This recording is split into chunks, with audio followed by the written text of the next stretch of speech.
What if the most brutal takedown of Prince Harry didn't come from the press, but from Leonardo DiCaprio himself, live on stage, under the bright lights, before a global audience? The room went quiet. Not the kind of respectful silence you expect when a legendary actor is mid-speech.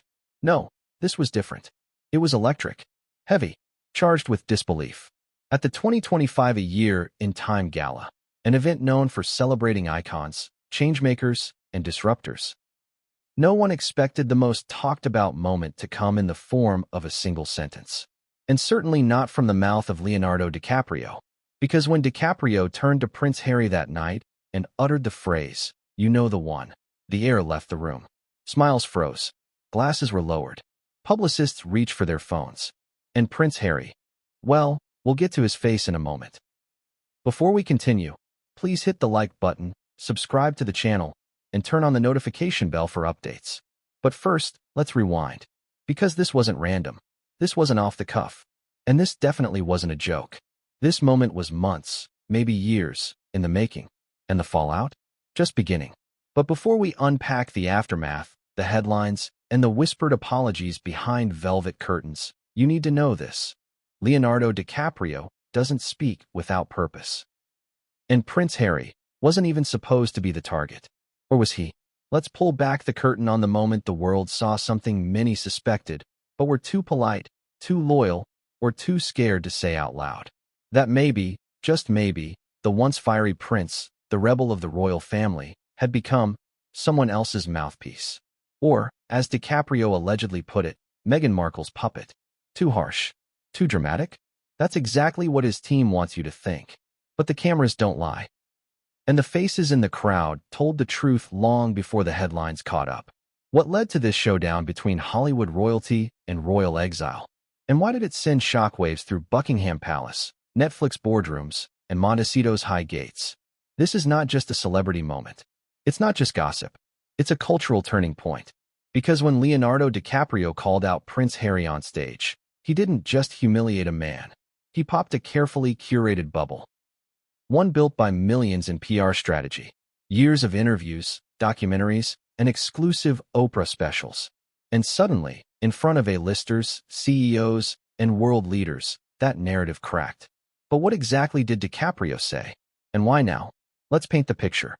The 2025 A Year in Time event was meant to honor figures shaping the next era.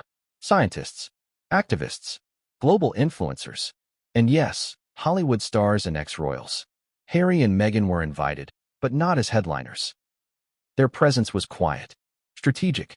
Enter Leonardo DiCaprio, not just a Hollywood staple, a veteran of fame, a master of silence, a man who rarely wades into controversy, unless it's about climate or corruption, or now, maybe hypocrisy.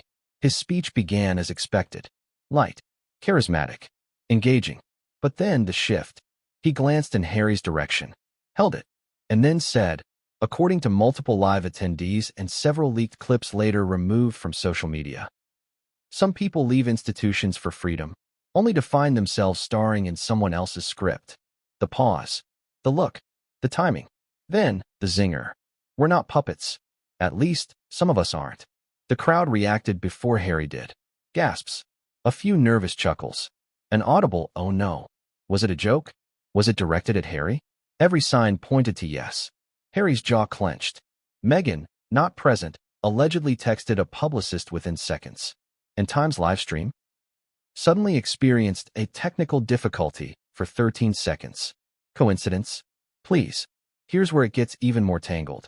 This wasn't the first time someone in Hollywood whispered about Meghan's influence over Harry, but it was the first time someone said it. Out loud. On stage. Publicly. And it wasn't coming from some anonymous YouTuber or angry royal biographer. It was Leonardo freaking DiCaprio, a man so connected, so revered, and so PR savvy. He could have ignored Harry altogether. But he didn't. He made a statement. A cultural moment. And it landed. So why did he do it? What's the backstory? And how did Harry's entire brand, built on being his own man, start unraveling from a single sentence? That's what we're diving into. But first, let's confront the elephant in the room. Why now? Why this story? Because this isn't just celebrity drama. This is about power, image, Control. This is about what happens when royalty meets relevance and doesn't always win. It's about the uncomfortable question even Harry's fans are starting to whisper. Has he become the very thing he ran from? And it's about DiCaprio, an unexpected figure in this saga, finally saying what others only dared to tweet. This story matters because it marks a shift in public perception, in narrative control, in loyalty, and it raises a bigger question for all of us watching. Who are we really supporting when we cheer for the underdog? Only to find out he may not be driving the story at all. Now, let's get real for a second. This isn't going to be a sugar-coated recap. We're not here to play nice. We're here to follow the breadcrumbs. Through silent dinners, hidden tension, industry gossip, canceled projects, and awkward glances from Hollywood elite. From spare to spared dignity. From Montecito mansions to microphone moments no PR team could spin. We'll examine the aftermath, the headlines, the damage control, the panic, the irony. Because you can rehearse a speech, you can plan a documentary, but you can't always script the truth. Especially when someone like Leonardo DiCaprio decides to say it for all the world to hear. So buckle up, because what came next would change everything. And no one, not even Prince Harry himself, saw it coming. What happens when the world's most photographed prince locks eyes with Hollywood's most powerful actor and realizes, in real time, that the script is no longer his? It wasn't supposed to go this way. Not here. Not tonight. Not at an event meant to celebrate influence, change, and transformation. But that's the thing about power. It rarely announces when it shifts. It doesn't ask for permission. It simply takes the stage.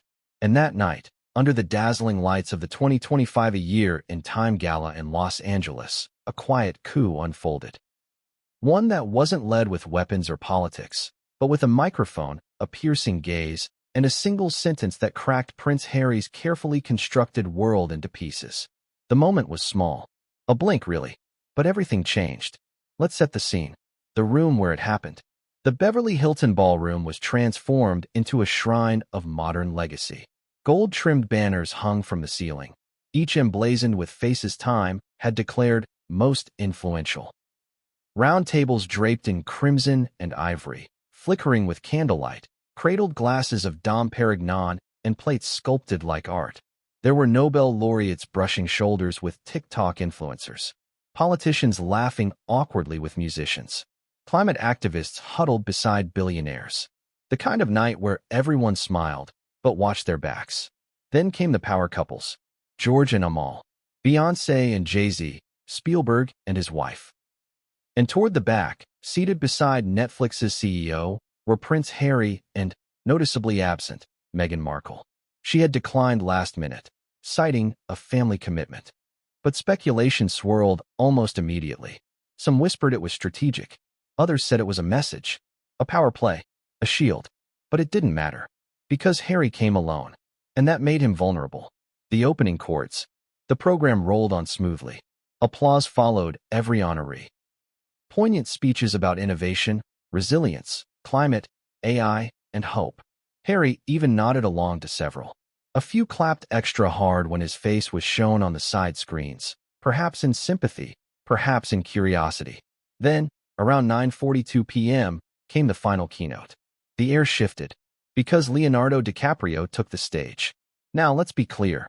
Leo doesn't just speak at events. He commands them. He's not the loudest guy in the room, but he's always the most watched.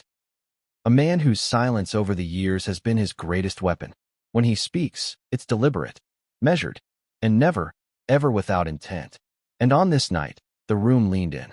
He opened with grace. A few light jokes. A warm nod to climate activists. A humble thank you to Time magazine for honoring decades of work behind the camera and beyond it.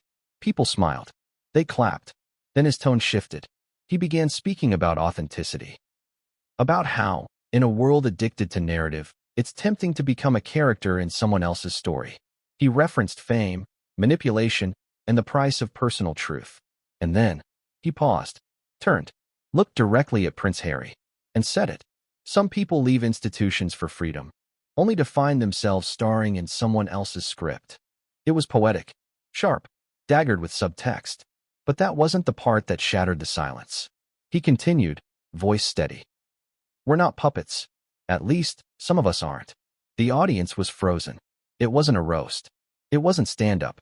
This was Leonardo DiCaprio, breaking form. And every head slowly turned toward Harry. His expression? Stone. Behind the eyes of the prince. In that moment, Harry's face became a war zone. The flicker in his eyes betrayed more than embarrassment.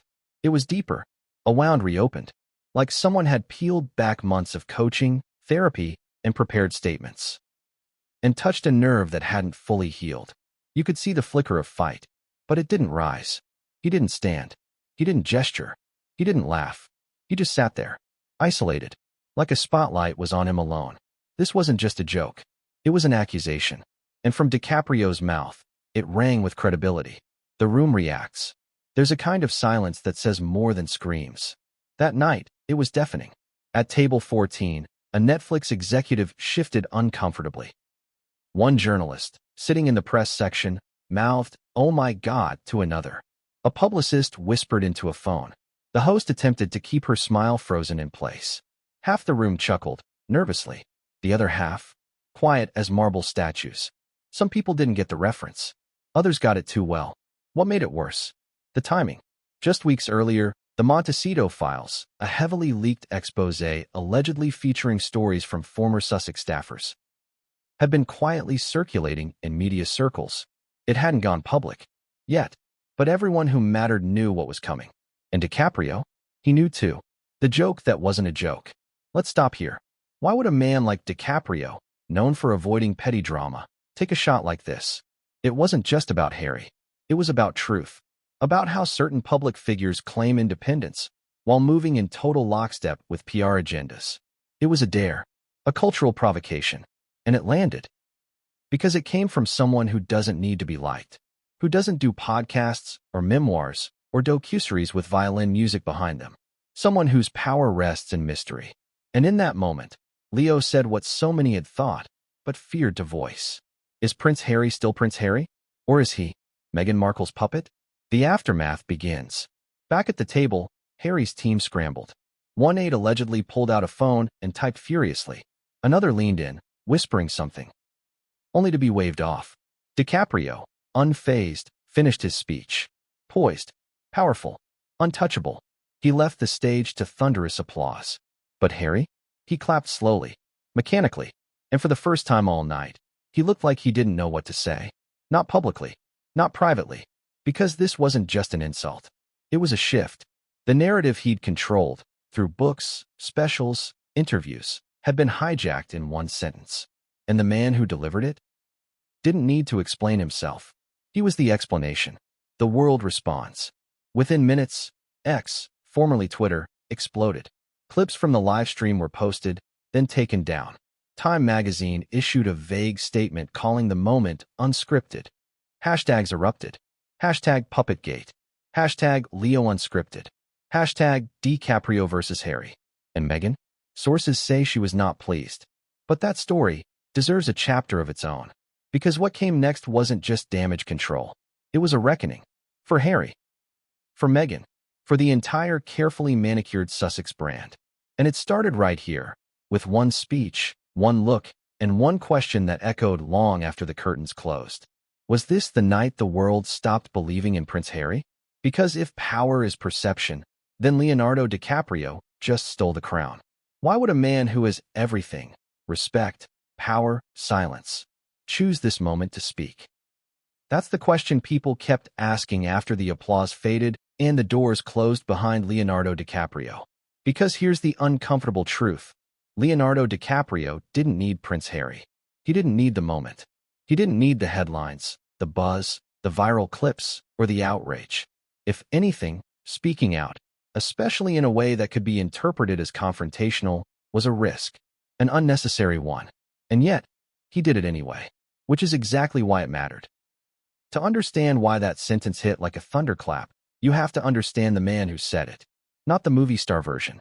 Not Jack Dawson clinging to the door in Titanic. Not Jordan Belfort pounding his chest on a yacht. The real Leonardo DiCaprio is something else entirely. He is restraint. He is discipline. He is selective silence. And in Hollywood, silence is the loudest currency of all. A career built on saying less. For decades, DiCaprio has been the rare A-lister who knows when not to speak. He doesn't chase every microphone. He doesn't clap back on social media. He doesn't do tell-all memoirs. He doesn't sit down for therapy-style interviews explaining his trauma to a sympathetic host. Instead, he chooses moments. Few, carefully curated, strategically devastating. When DiCaprio talks, it's usually about climate change, about corruption, about systems that quietly destroy futures while people argue about personalities. He talks about oceans rising, forests burning, governments stalling. And when he does, people listen. So when this man, this notoriously disciplined communicator, decides to make a pointed remark about authenticity, puppets, and scripts, you should pay attention. Because that wasn't impulsive. That was intentional. The power of not needing approval. Here's what separates DiCaprio from almost everyone else in that room. He doesn't need validation. He doesn't need Netflix deals. He doesn't need public sympathy. He doesn't need to be liked. And that makes him dangerous. Hollywood runs on favors, alliances, and unspoken rules. Don't rock the boat. Don't embarrass someone publicly. Don't upset powerful PR machines unless you're ready for blowback. DiCaprio lives above those rules. His influence is cultural, not transactional. He's not dependent on tabloids for relevance or public sentiment for survival. Studios come to him, not the other way around. Which begs the question, if he didn't need to say it, why did he? Because sometimes the most powerful people speak not to gain something, but because they're tired of pretending. The private Leo versus the public Leo. People who've worked with DiCaprio often describe him the same way. Observant, quiet, and surprisingly blunt behind closed doors. He listens more than he talks. He watches rooms. He clocks dynamics. He notices who's in control and who just thinks they are. Which brings us to Prince Harry. Sources familiar with elite Hollywood circles say DiCaprio had been watching Harry's evolution for years. Not judging loudly, just observing.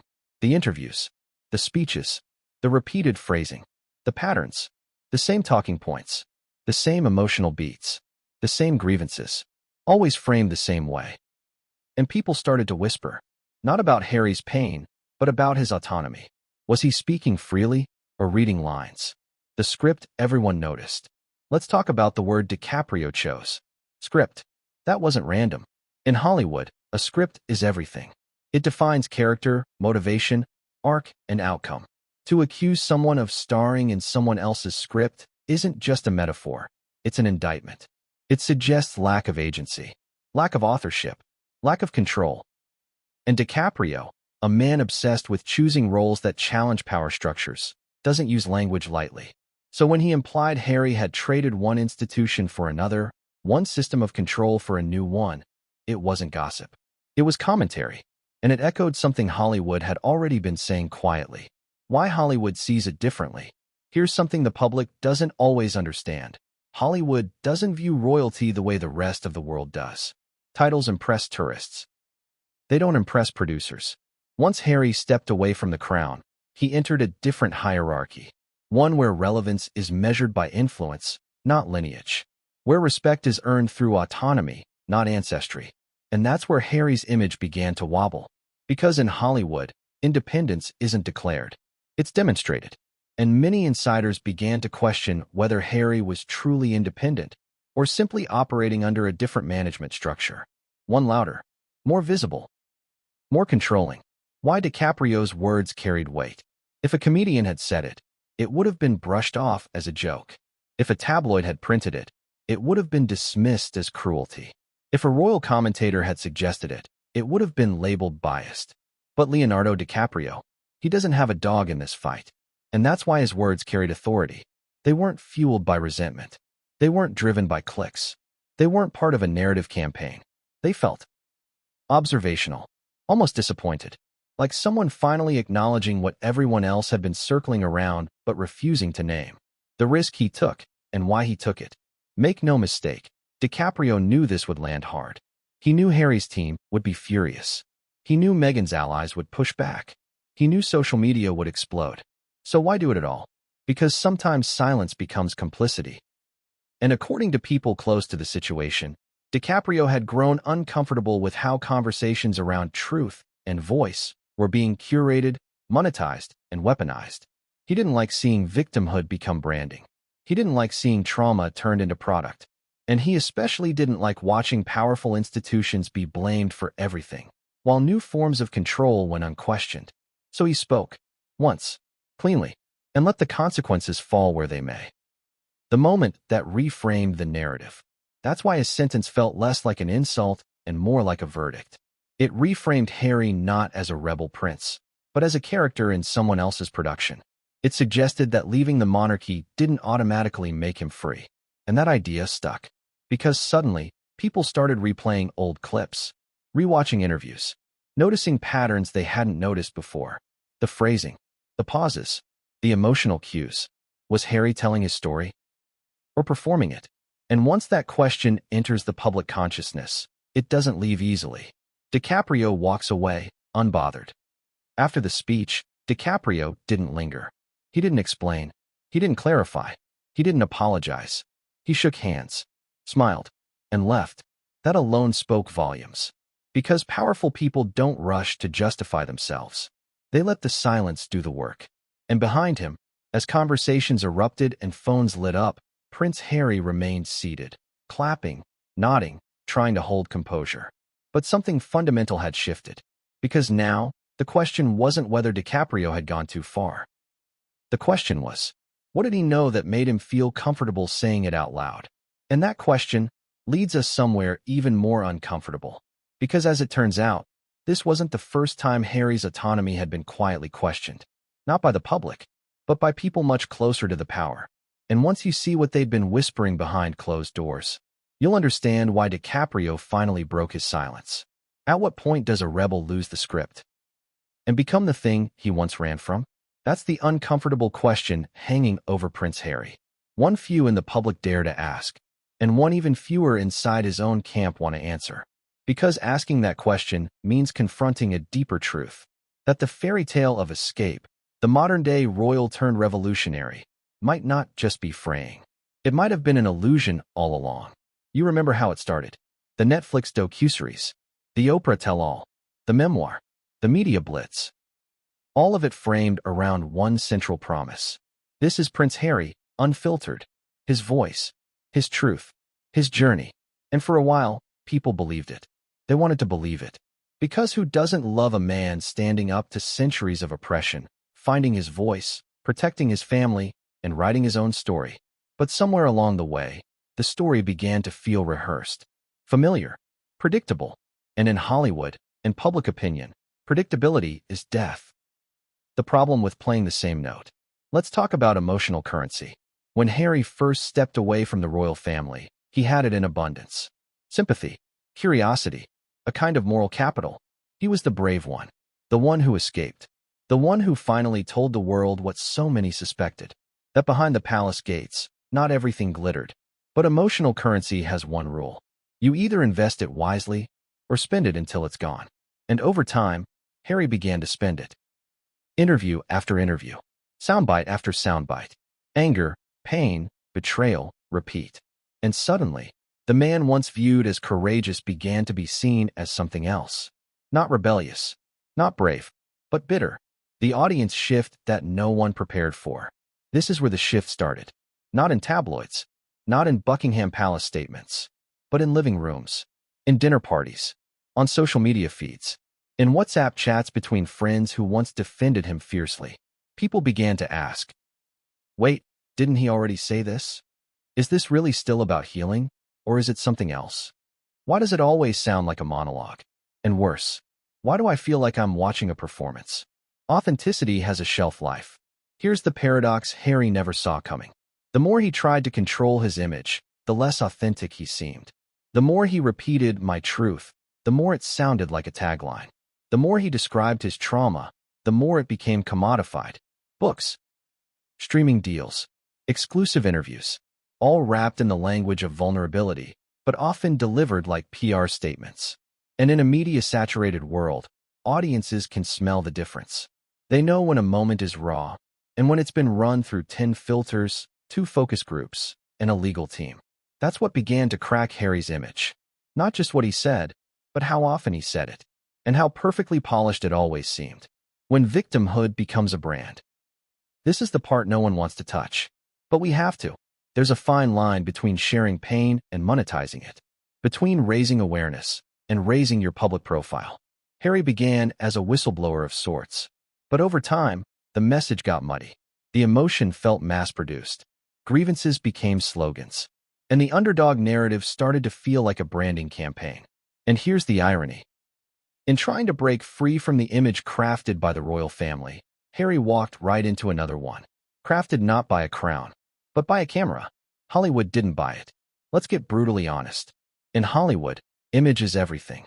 And people in power didn't just watch Harry's transition from palace to podcast. They studied it. They noticed the recycled talking points. They tracked how interviews were coordinated with launch dates. They clocked the timing of spontaneous disclosures. And slowly, they started to tune out. Not because they were against Harry, but because they didn't believe him anymore. The Meghan effect. Now let's address the factor few dare to speak about directly. Meghan Markle. For better or worse, the perception of her influence over Harry has colored every move he's made since stepping back from royal life. The body language in interviews. The shared glances. The phrases Harry uses that sound eerily familiar. He's found his voice, some say. He's just echoing hers, others whisper. And that's where Leonardo DiCaprio's remark hit so hard. Because he didn't just suggest Harry was inauthentic. He suggested Harry was no longer even the author of his own story. The loss of individuality. Think about that. A prince, once the most recognized man on the planet, reduced to a character in someone else's narrative. That's not just a personal insult. It's a crisis of identity. And audiences feel it. They may not say it out loud, but it shows in their behavior. Less engagement. Less empathy. More eye rolls. People don't see Harry and Meghan anymore. They see Harry through Meghan, which, fair or not, has weakened both of their brands. The silence that says everything. Here's another tell. Where once there were statements and press releases after every media storm, Harry's team has gone quieter. They don't respond to jabs like they used to. Why? Because they can't. Because every attempt at correcting the narrative only reinforces the perception that the narrative is fragile, and maybe not even theirs. From royal blood to Hollywood ghost. So here we are. Prince Harry, once a symbol of defiance, now floats somewhere between two worlds. He's not royal in the traditional sense. He's not a Hollywood heavyweight either. He's a man without a kingdom, and increasingly, without a core audience. He used to be the story. Now he's the subplot. And that's what makes DiCaprio's comments so devastating. It wasn't just a dig. It was a diagnosis. It said what Hollywood had been too polite to voice. That the prince who fled a palace for freedom might now be more captive than ever. What happens when the mask slips? Now ask yourself, what happens when the public realizes the rebel they rooted for might no longer be real? What happens when sympathy turns to skepticism? When the underdog becomes the algorithm? When the voice of resistance starts sounding like an ad? Because here's the brutal truth. People don't cancel you in Hollywood. They just stop caring. And caring, attention, relevance, belief, is everything.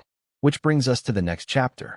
Because if Harry's image has begun to collapse from within, what happens when the world turns its attention to the label that's sticking harder than any crown or title? A word that Leonardo DiCaprio dropped like a grenade. Puppet. It wasn't just an insult. It was a trigger. Because when Leonardo DiCaprio dropped that single word, puppet, into the air like a ticking bomb, the reaction wasn't just about offense. It was about identity. It was about fear. And it was about one of the most quietly debated questions in the modern royal story. Who is really in control of Prince Harry's life now? Let's be clear, people had joked before. Memes had circulated. Tabloids had winked at it. But they always danced around the edge, careful not to fully say it out loud. Then Leo did. Not with a yell, not with a headline, but with surgical precision. He didn't say Harry was weak. He didn't call him manipulated. He called him something worse. A puppet. A man with no strings of his own. Just someone else's hand pulling at him behind the scenes. And that's the phrase that cracked through the PR armor and hit Harry like a dart to the chest. Because puppet doesn't suggest poor judgment. It suggests no judgment at all. The devastation behind the word. There's a reason this word stung.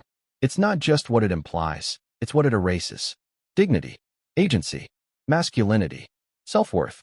Puppet doesn't criticize Harry's decisions. It denies he even made them. It suggests his choices aren't really his. That his voice is someone else's script. That his passion is performance. His rebellion, rehearsed. His independence, imaginary. And the person supposedly holding the strings? Meghan Markle. How we got here, the long shadow of influence. This didn't happen overnight. For years, the media, and to a lesser extent, even supporters, have whispered about Meghan's influence on Harry. Often under the guise of support. She helped him find his voice. She gave him the courage to leave. She opened his eyes to injustice. Sounds noble, right? But beneath those statements is an unspoken assumption that he couldn't have done it alone, that she guided him, led him, maybe even molded him. And the more Harry repeated the same talking points, the more polished his grievances became, the more people started to question. Where does Harry end and Meghan begin? The power dynamic no one wants to admit. Let's be honest about something very few dare to say in public. We live in an era obsessed with empowerment, especially female empowerment. And rightly so. But in that environment, questioning the influence of a woman, especially one as polarizing as Meghan, can be framed as sexist, even when the dynamic is worthy of scrutiny. That's why so many avoided the puppet label. Because to say Harry might be under someone else's control, specifically his wife's, opens a minefield. But here's the thing. Power is power. And if the roles were reversed, if a woman had changed her entire life, alienated her family, gone to war with her culture, and adopted her husband's grievances word for word, we'd be asking questions too. So why has Harry been off limits? Why is no one allowed to wonder if the price of his new life was himself? The echo of Meghan's words in Harry's mouth. Start paying attention, and it becomes impossible to ignore. Harry's interviews often echo Meghan's. Same cadence, same pain points, same exact buzzwords, lived experience, systemic, compassion, healing journey. You can almost hear the coaching. That's not to say Harry doesn't believe these things. Maybe he does. But when a man begins sounding more like a press release than a person, the audience senses something's off. And when he stops contradicting or complicating the narrative, when everything he says serves a single polished agenda, the question becomes unavoidable. Is this still his story? Or is he now the face of someone else's brand? Why the word puppet was a cultural weapon. Let's dive deeper. Puppet doesn't just suggest manipulation. It evokes performance, stage, audience, strings. And that's where the criticism of Harry cuts the deepest. Because for someone who spent years accusing others of controlling his life, of scripting his emotions, of silencing his voice, being labeled a puppet is a cruel twist. It says, you escaped one palace to live in another. Only now, the walls are invisible, and the queen sleeps beside you. Brutal? Yes, but that's what makes the label stick. Because deep down, people sense there's some truth to it. And once that truth becomes language, it spreads. The gender reversal that upset the power narrative. Now here's where things get even trickier. In traditional narratives, the man controls. The woman follows. Meghan and Harry flip that on its head. On the surface, that's empowering. But the public doesn't like when power dynamics shift too far. What they once called partnership has started to look, fair or not, like domination. Meghan's voice leads. Harry echoes. She speaks first. He defends. She acts. He reacts. And no matter how progressive we claim to be, the sight of a former military prince, royal blood, warrior's son, reduced to what some see as a sidekick, it unsettles people. The symbolism of a puppet prince. Now think bigger. Why did DiCaprio's comment go viral? Because it didn't just attack Harry, it attacked the myth, the prince, the warrior, the icon, and exposed him as someone else's projection, a man who traded a crown for a curtain, and became a symbol of what happens when you don't know who you are. That's the power of that word. It made people laugh. Then it made them pause. Because it wasn't just funny. It was sad. The private fallout, behind closed doors. You think Harry didn't hear the whispers? Sources close to the couple say he was visibly shaken after the DiCaprio speech. Not furious, shaken. Why? Because the worst accusations are the ones you secretly fear might be true. Meghan, we're told, was enraged. Not at the comment, at the fact that so many cheered it, that it resonated. Behind closed doors, damage control began immediately. Advisors floated statements. Allies were called. Crisis PR meetings happened overnight. But there was nothing to say, because denying the label only reinforces it. Silence might have been the only option, and that silence screamed. The public now sees what it wants to see. Once the word puppet was said aloud, it unlocked a new framework through which people now view everything Harry does. Every move, every smile, every speech. Is he sincere? Or is this another string being pulled? You can't unsee it. And once that filter is applied, even well-intentioned actions seem suspect. Every partnership, every quote, every video, it all starts to feel less like him and more like branding. And the more Harry tries to assert himself now, the more it feels reactive. Like a puppet yanking at its own strings, hoping no one notices the trembling hands above. And this is why DiCaprio's moment matters.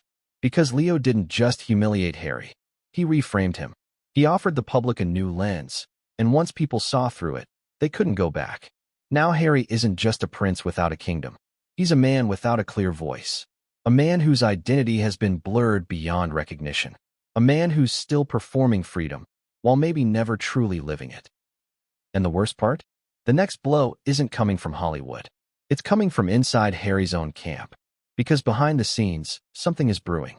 And the next chapter in this saga might finally reveal who's really pulling the strings. Sometimes, the most explosive moments happen when the cameras stop rolling. What you saw during Leonardo DiCaprio's speech, the look, the line, the frozen faces, that was just the surface. It was clean, polished, streamed to millions. But what happened in the next 10 minutes? The 10 minutes that didn't make the live stream? That's where the real drama unfolded. Because as soon as the applause faded and the spotlight shifted, a very different Prince Harry emerged. Not the stoic ex-royal weed scene sitting through jokes before. Not the polished Netflix prince. No, what happened off-camera that night exposed something raw, something unfiltered, and something that left insiders whispering for days. And if you're wondering why that footage never made it online, you're not alone. Let's walk through what really went down, what the public wasn't supposed to see. The speech ends, but Harry doesn't move. DiCaprio delivered the final line. A calm, cool mic drop of a phrase. We're not puppets. At least some of us aren't. Applause. Stiff laughter. Nervous eye contact across tables. DiCaprio turned, exited stage left. Harry didn't move. Sources who were seated within view of table 18 say it was as if time froze for him. His expression was unreadable. Some described it as stunned. Others, visibly trembling. His jaw clenched. Shoulders tight. His fingers pressed against the edge of the table, whitening at the knuckles. And then, according to one attendee, he whispered something under his breath. Too low to catch, but enough to cause the aide beside him to lean in. What happened next? You'll want to sit down. A scramble behind the velvet ropes. According to two high-level event insiders, Harry's lead handler, a man described as ex-military but now strictly PR, received a silent text alert from someone backstage, immediately after Leo's speech. The content? A single sentence. Change camera 2. Cut to the montage. Within seconds, the live stream feed shifted to a glossy sizzle reel of honorees. You saw a montage of smiling faces, time covers, orchestral music. But inside the ballroom, it was anything but peaceful. A comms aide leaned into Harry, whispered something. Harry didn't respond. Then, in a move no one expected, he stood up. Abruptly. Not in protest. Not with a mic. Just standing. Like someone trying to regain control over a spinning room. According to 3 witnesses, a nearby guest. An entertainment lawyer stood to greet him politely. Harry barely acknowledged the gesture. He appeared dazed, walking a few steps toward the back of the ballroom before halting, unsure where to go. And here's the part that raised every eyebrow in the room. Someone tried to stop him. The intervention attempt. It wasn't dramatic. No shouting. No hand on the arm. Just a staff member, likely an internal security rep, stepping casually into Harry's path and murmuring something like, "Sir, let's wait until the next segment." But Harry wasn't having it. Witnesses say he nodded curtly, walked past, and exited through a side hallway, one not meant for guests. That hallway led directly to the green room corridor, where VIPs and keynote speakers waited before stage time. And in that corridor, things reportedly escalated. The green room blew up. According to an anonymous insider who claims to have overheard the exchange through a door, Prince Harry's voice, normally composed and careful, was raised. Not a scream, but a sharp, angry tone, directed at one of his senior aides, who had apparently approved the seating chart that placed him in full view of the stage. Yes, you read that correctly. Harry believed the placement was deliberate. The implication? That his own team might have failed to anticipate or shield him from what was coming. You had one job, he reportedly snapped, to manage this. And then, shockingly, you let me walk into that blind. The aide tried to explain. Something about standard protocol, equal exposure. Every guest gets shown once. Harry cut him off. He humiliated me in front of every decision-maker in this city. And then came the line that really stunned the staff present. She told me this would happen. She being, let's not kid ourselves, Meghan Markle. Wait, what? That sentence set off alarms. Because up until now, the narrative had been that Meghan wasn't involved in the planning. That she declined to attend for personal reasons. That this was Harry's night. But that one sentence, uttered in the heat of betrayal, changed everything. What did Meghan know, and when? Was she warned that someone, perhaps even DiCaprio, might take a swipe? Had there been whispers beforehand? Did she try to prevent Harry from going? Or did she send him anyway, knowing this moment might happen and that he'd have to face it alone? The theories exploded across WhatsApp chats and behind-the-scenes corridors, but no one could confirm. And Meghan? She stayed silent. But something tells us she wasn't surprised. Back in the ballroom, a cover-up begins. As Harry was having his quiet meltdown backstage, things inside the ballroom moved quickly. Producers pulled together an emergency team of content editors, tasked with removing any clips that showed the moment too clearly. Why? Because Time magazine had a deal in place to license highlights to several global broadcasters, and they weren't about to hand over the most controversial moment of the night without context or control. What's more, insiders say a quiet request was made from someone in Harry's team. Please don't make that the thumbnail. And here's where it gets even shadier. Multiple live-stream viewers who had screen-recorded the moment found their videos flagged or removed within 48 hours. On platforms like X and YouTube, clips were taken down citing copyright claims. But the speed and coordination of takedowns suggested something bigger, maybe even legal pressure. In short, they tried to bury the moment. But by then, it was too late. Meanwhile, DiCaprio was gone. Leonardo DiCaprio, in classic Leo fashion, did not linger. He exited the event through the back-loading dock within 20 minutes of his speech, flanked by 2 security aides and his longtime manager. No red carpet selfies. No post-event interviews. No clarification. Just gone. And that silence? It spoke louder than a press release ever could. Because while Harry's team scrambled to do damage control, Leo didn't say a word. He let the moment speak for itself. The royal reaction, unspoken but understood. Now let's talk about the other side of the Atlantic. While British tabloids couldn't legally report on DiCaprio's dig directly without risking defamation complaints, the reaction behind closed palace doors was apparently gleeful. One palace insider allegedly sent a text that simply read, "About time someone said it." Another royal aide was overheard telling a journalist, "The crown doesn't gloat, but it remembers." No public statements, of course. That would be beneath them. But you can be sure this moment is being archived in the mental ledger of royal vindication. Because the monarchy didn't need to clap back. Hollywood just did it for them. The emotional fallout. Back in Montecito, things were reportedly tense. Sources close to the couple say Meghan was furious, not just at the moment itself, but at how poorly Harry's team handled the optics. Some claim she reviewed the guest list prior to the event. Others say she had raised a red flag when she saw Leo listed as a keynote. But Harry insisted he attend. He wanted to prove he could stand alone. And now, the public saw something very different. A man humiliated, unprepared, abandoned, even. A man walking alone through a corridor, not knowing who to trust, whispering, "She told me this would happen." The illusion was broken. Up until now, Harry's image had been curated, precise, controlled. But in those off-camera moments, the tension, the blame, the exit, the illusion cracked. People saw what they weren't supposed to see. A man unraveling. And here's the twist. It wasn't just the cameras that didn't catch it. It was his own people who failed to protect him from it. And the next question? It's the one no one dares to ask publicly. Did Meghan set him up? Or did she simply know and let it happen? Because what comes next isn't about Leo. It isn't even about Harry. It's about the people behind him.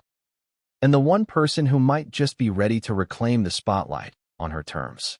What happens when a prince leaves the castle and tries to build a kingdom in a land that doesn't care about titles? Here's a brutal truth that no one warned Prince Harry about, and maybe no one dared to say out loud. Hollywood isn't the monarchy. It may sparkle like it. It may play dress-up like it. It may even call people royalty, box office royalty, fashion royalty, music royalty. But it's not the crown. It has its own laws, its own codes, its own ruthless, invisible hierarchy. And Harry? He thought he could walk into that world and sit at the top table. But the industry had other plans. The moment the mistake was made. Let's rewind to 2020. The Megxit announcement shocked the world. Harry and Meghan declared independence from the royal family, citing toxic media, unbearable pressure, and a need to protect their peace. They landed in California like royal refugees. But they weren't just escaping the past. They were making a bet that Hollywood would become their new power base. After all, Meghan had once been an actress. She had connections. She understood the scene. And Harry? He had the ultimate branding weapon, legacy. They had the titles, the sympathy, the press frenzy. And best of all, they had the story. The rebel prince and the American outsider, up against a 1,000-year-old institution.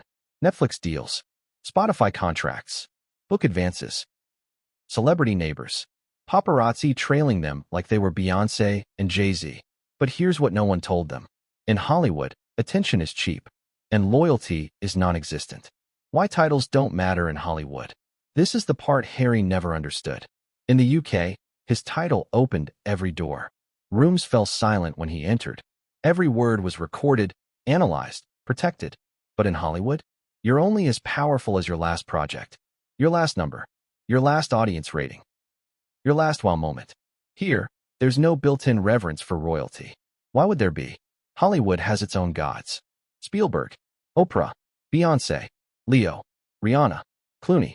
Not to mention the mega agents, the billion-dollar producers, the quiet titans behind the scenes. And when Harry walked into that world, he didn't walk in as an equal. He walked in as a curiosity, a novelty, a guest, the mirage of status. Yes, they were invited to the A-lister parties. Yes, they were photographed. Yes, they were interviewed. But watch closely, because the power dynamics were always off. They were never hosting the events. They were appearing at them. They weren't influencing the scene. They were orbiting it. And the difference? It showed. You could see it in the subtle moments.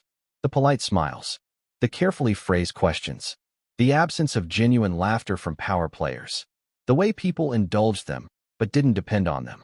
Because in Hollywood, influence isn't inherited. It's earned, over time, by delivering results. And once the Sussex shine started to dim, once the Netflix numbers came in below expectations, once the Spotify deals fizzled, once the memoir backlash began, so did the invitations. Not all at once.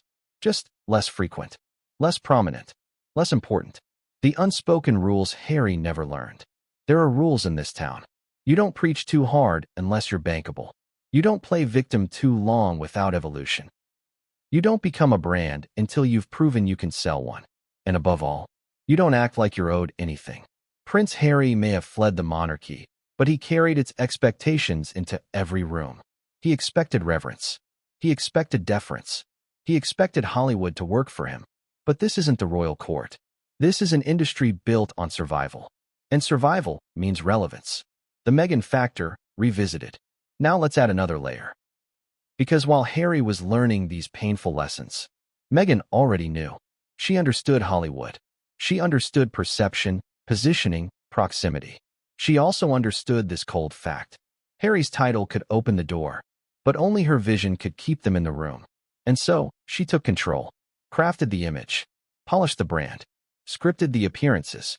But in doing so, she unwittingly played into every stereotype that DiCaprio's jab exposed. Because while Harry may have worn the suit, Meghan was steering the spotlight. And to Hollywood's elite, that dynamic didn't scream power couple. It screamed imbalance. They saw it. They whispered it. And finally, Leo said it. Why Leonardo DiCaprio had the power to cut through. Here's why that moment landed so hard. Because DiCaprio wasn't mocking Harry's past. He was exposing his present.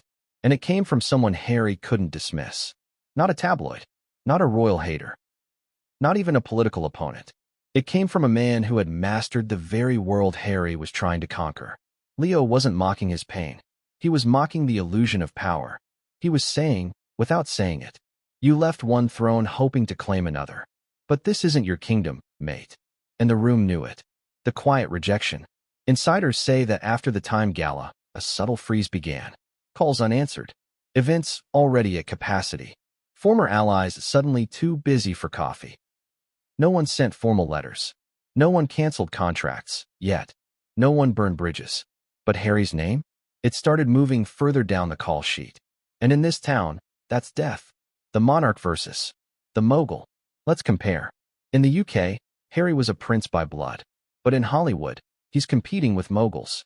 People like Ryan Murphy, Shonda Rhimes, Reese Witherspoon, who built empires with sweat and skill. People like DiCaprio, who speak rarely, but carry massive weight when they do. People like Oprah, who once boosted Harry, but hasn't repeated the favor since. And here's the irony. In escaping the crown structure, Harry entered a world with even harsher rules. Because the monarchy may control with protocol, but Hollywood controls with silence. If you're not useful, you disappear. Not in scandal, but in stillness. The final scene, a prince without a kingdom. That's where Harry now stands. A man once second in line to a throne. Now, too royal for the rebels. Too rebellious for the royals. Too unpredictable for Hollywood. Too Hollywood for the public. Trapped in the no-man's land of reputation. And the people who once smiled for selfies now offer polite nods and move on. And yet, there's one more twist. Because just when Harry thought he had hit bottom, something else began bubbling beneath the surface. Something personal. Something closer to home. Something he never expected. It wasn't from the palace. It wasn't from the press. It wasn't even from Hollywood. It came from someone he trusted. Or rather, used to trust. And what that person does next could make Leonardo DiCaprio's moment look like a footnote. She wasn't there, but she was everywhere.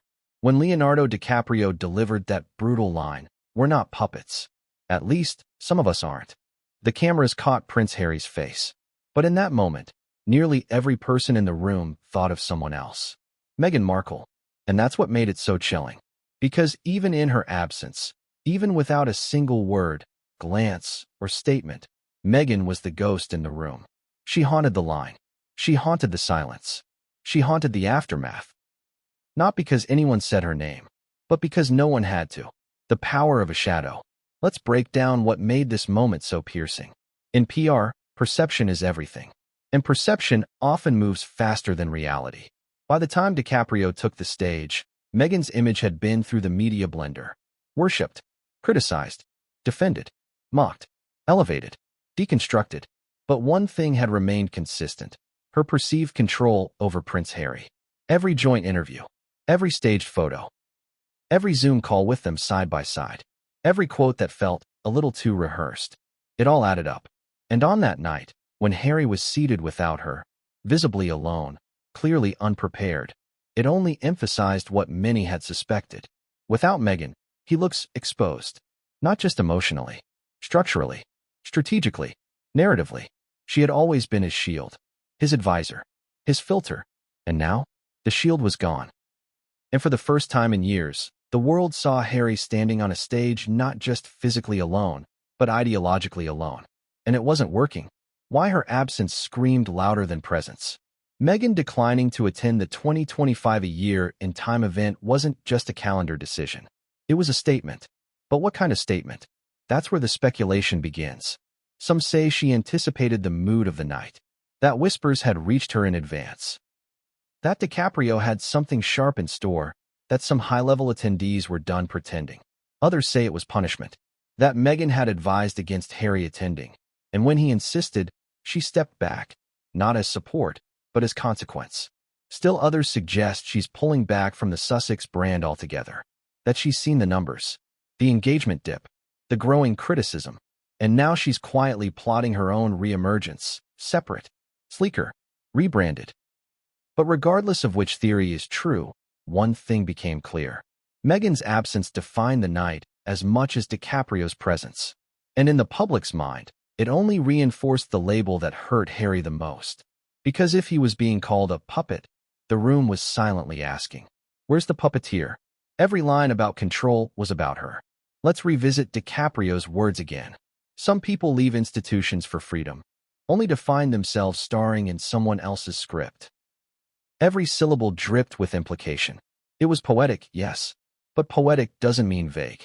That line wasn't about the monarchy. It wasn't about Netflix, or Spotify, or America. It was about her. The implication was razor-sharp, that Harry hadn't escaped control. He had traded it, and in doing so, had become the face of a narrative not his own, but hers. The irony Meghan never escapes. Here's where the emotional twist cuts deep.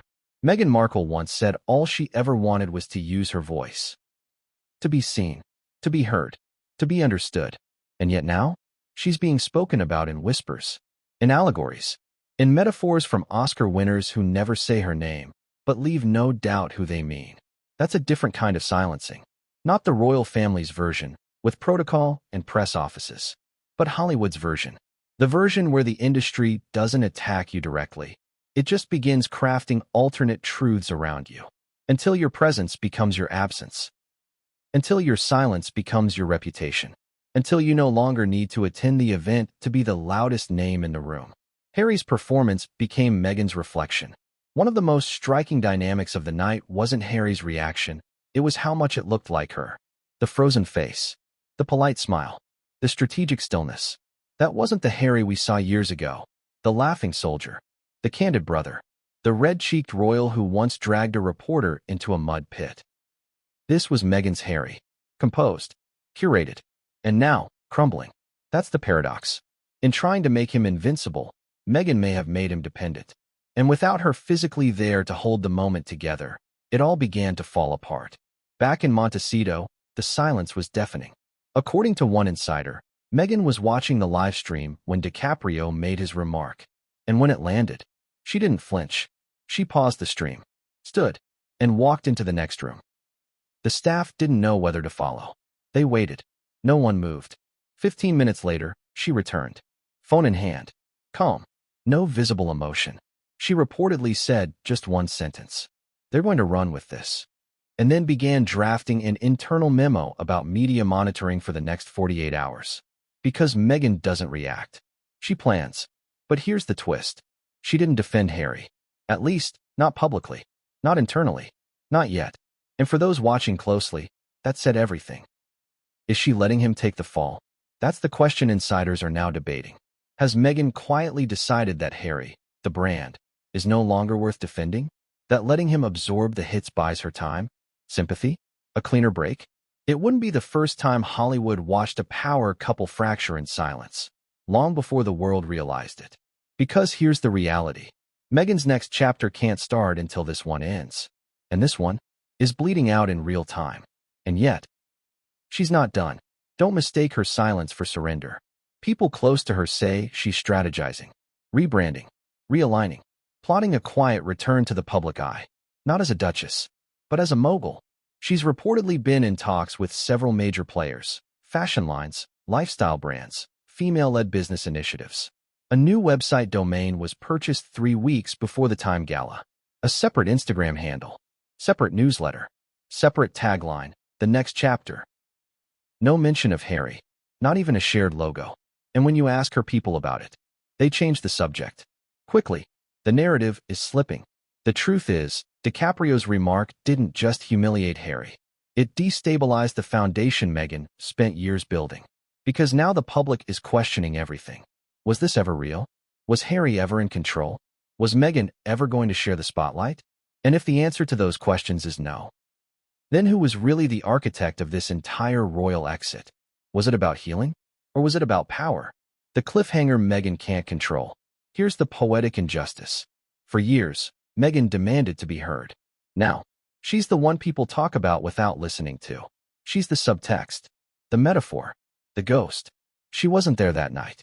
But her presence? It dominated everything. And as Harry walked off that stage alone, mocked, silenced, and shattered, there was only one face the world imagined behind the curtain. And the next time Meghan shows her face, the public won't ask, what's she launching? They'll ask, what's she leaving behind? Half the room laughed. The other half didn't breathe.